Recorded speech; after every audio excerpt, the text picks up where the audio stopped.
so I was like, you know what, I feel like I need to go to church. I work every other Sunday. It's hard for me to get to church as much as I want, and I felt like I should go. And at that point, I just gave my sickness to God, and I was like, you know what, I'm going to press through no matter how hard it gets. It doesn't matter. I've already tried everything else. I'm just going to trust God. And so we go to the church, and I'm like, okay, I'm just going to stay for worship.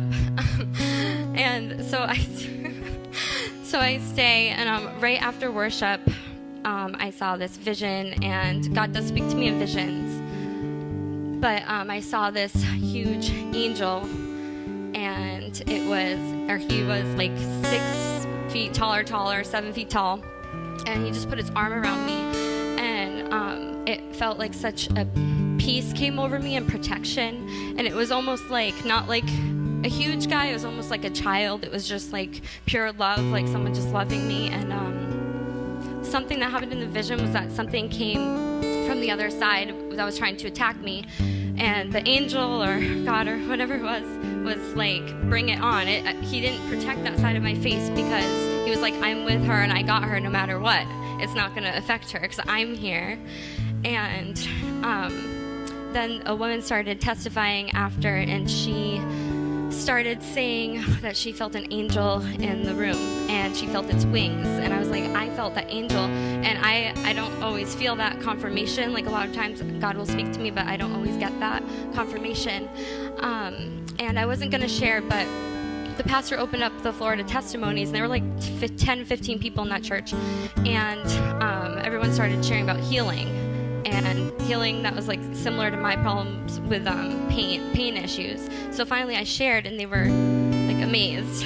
So I know I shared that part with you guys last week, but after that, the woman came up to me, and what was amazing was that she said, I feel like God wants me to tell you this, but God uses me to see people's pain. And she described my pain to the T, like things that people don't even know about. From my ear, I had a problem with my ear. I never talk about it. She described everything in detail, and she even described it almost as crackling pain. And she was like, are you, and I was like, yeah, that's a perfect description. And she was like, are you an artist or anything? And I said, yeah, I draw and paint. My whole family is artistic.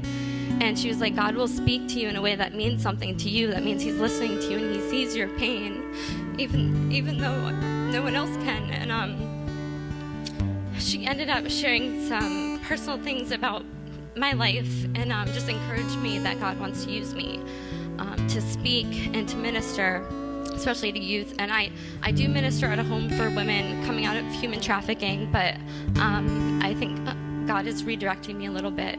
And she just encouraged me. She was going through a healing process herself, and she said God has been using her to be bold and to speak, and she encouraged me to speak. So with all of that, I wrote a spoken word that I want to share with you guys. It's on healing, and I just want to encourage you that, you know, you might be going through something physical. It might not be physical. You might have other issues going on, relationship issues, financial issues, or just anything that's going on. And I just want this to be an encouragement for everyone. Okay. Healing. Even broken crayons can write again. Healing. Even bitter souls can forgive again. Healing. I don't just see angels fly, I see them stand near and guide me to a place of concealing and healing, where I'm hidden from the lies and darts, from the bad one who wants to steal my heart and make it sick again while he's stealing. But even when I'm broken and sick, I can pick up a broken crayon, and I can write the word healing with my right hand, or if I had to, I could use my left hand. Yeah, even if I was too deaf to hear a sound, I could see and even seem to feel the word healing. See, even when I'm too blind to see, luckily I can still hear the word healing. See, even when my nerves hurt like a punch in the face to the dirt, a peace washes over them as if I'm healing with a new beginning. And if I ever feel less than whole, I remember that by the blood I'm forgiven, and that there was even power in the dirt that he spit in. And the enemy throws pain at my face as if he doesn't realize my pain will not go to waste. And even when my neck or my shoulders don't want to stop the ache, I can speak the word healing, even if I can't stand up any more straight.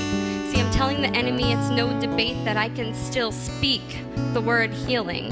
And if he's got a problem with it, he can go back to trying to get me in my feelings, all lost and in despair. See, even when it hurts to simply flip my hair without a care, it's as if he didn't realize that God not only knows I have one thick head, but he knows the exact number of hair and the exact time I lay them down to bed. So even if I could never type again, I'd somehow find a way to write again the word healing.